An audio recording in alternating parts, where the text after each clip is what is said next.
Hello viewers, কেমন আছেন সবাই? আশা করি সবাই অনেক অনেক ভালো আছেন। তো ভিউয়ার্স, আজকে এই ভিডিওর মাধ্যমে আপনারা দেখতে পারবেন যে 6 মাস অথবা 1 বছর আগে যদি আপনি কোনো অ্যাপ্লিকেশন অথবা অ্যাপস ডাউনলোড করে থাকেন, সেই অ্যাপসগুলো কীভাবে আপনারা খুঁজে বের করবেন যে কোন কোন অ্যাপস আমি 6 মাস আগে অথবা 2 মাস আগে ডাউনলোড করেছিলাম। যদি অ্যাপগুলোর নাম মনে না থাকে, সেক্ষেত্রে আপনি যেভাবে খুঁজে বের করবেন সেই নিয়ে আজকের আলোচনা। তো বন্ধুরা, ছোট্ট একটি কথা, যে আমি প্রত্যেক ভিডিওতেই এই কথাটি বলে থাকি যে আমাদের চ্যানেলে যদি নতুন হয়ে থাকেন তো চ্যানেলটিকে সাবস্ক্রাইব করুন, আর পাশে থাকা বেল বাটনটিতে ক্লিক করুন, বেল বাটনটি বাজিয়ে দিন। তার কারণটা হচ্ছে যে আমরা যখন লেটেস্ট ভিডিও আপডেট দেব, সেই ভিডিওগুলির নোটিফিকেশন আপনারা খুব সহজেই খুব তাড়াতাড়ি সবার আগে পেয়ে যাবেন। সো বন্ধুরা, চলুন স্টার্ট করি ভিডিওটি। তো সর্বপ্রথম আপনার মোবাইলে কিন্তু প্লে স্টোর থাকতে হবে। আমার দেখতে পাচ্ছেন এখানে কিন্তু আমার প্লে স্টোরটি আছে।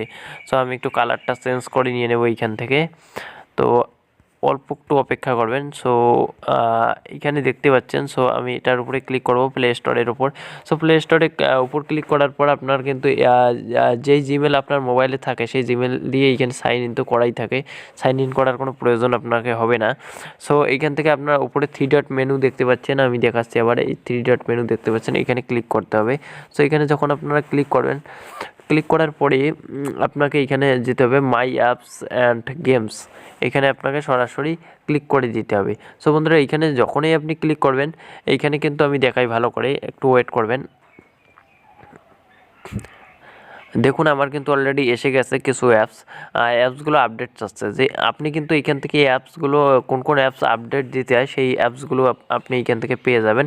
সো এখানে দেখুন, আপডেট দেওয়ার জন্য কিন্তু বলছে। দেখুন, এখানে কিন্তু আমার সব অ্যাপেই প্রায় আপডেট চাচ্ছে, শুধু নিচের 3টে অ্যাপস আপডেট চাচ্ছে না। তার কারণ এগুলো আমি আপডেট দিয়ে নিয়েছি অলরেডি। সো বন্ধুরা, আমার মোবাইলে যে যে অ্যাপস ইনস্টল আছে, যদি আমি এইখানে এইখানে ক্লিক করি, তাহলে কিন্তু সরাসরি ইনস্টল দেখাবে। সো আপডেট যেগুলো অ্যাপস যাবে সেগুলো যদি আপডেটের এখানে ক্লিক করে আপডেট দেখাবে। আর ল্যাবরেটরির এখানে মূল কাজ হচ্ছে ল্যাবরেটরিতে আমাদের। সো ল্যাবরেটরিতে আপনি যখনই ক্লিক করবেন তখনই কিন্তু এর আগে কোন কোন আপনি অ্যাপস ডাউনলোড করেছেন সেই অ্যাপসগুলো কিন্তু অলরেডি বেরিয়ে আসবে। সো এখানে দেখতে পাচ্ছেন আমি কিন্তু এই অ্যাপসগুলো কিছুদিন আগে ডাউনলোড করেছিলাম। যত আপনি নিচের দিকে যাবেন তত পুরনো অ্যাপস পাবেন, যে অ্যাপসগুলো আপনি ডাউনলোড করেছিলেন। সো বন্ধুরা, দেখতে পাচ্ছেন এভাবেই কিন্তু আপনি আপনার হারানো অ্যাপস খুঁজে পেতে পারেন। সো আর যদি আপনি গুগল ক্রোম ব্রাউজার থেকে ডাউনলোড করে থাকেন, সেক্ষেত্রে কিন্তু আপনি হয়তো বা পেতে পারেন। সেক্ষেত্রেও আমি দেখাচ্ছি, সরাসরি চলে যাবেন ক্রোম ব্রাউজারে। সো ক্রোম ব্রাউজারে যাওয়ার পর এখানে দেখতে পাচ্ছেন উপরে 3 ডট মেনু দেখতে পাচ্ছেন এইখানে। সো 3 ডট মেনু নেই, ওইখানে ক্লিক করে দেবেন। সো এখানে ক্লিক করে দেওয়ার পর তো ডাউনলোডের উপরে আমরা যখনই ক্লিক করব, সো ক্লিক করার পরে কিন্তু দেখুন আমি যেগুলো এর আগে ডাউনলোড করেছি, দেখুন এইখানে কিন্তু সব অলরেডি বেরিয়ে আসলো।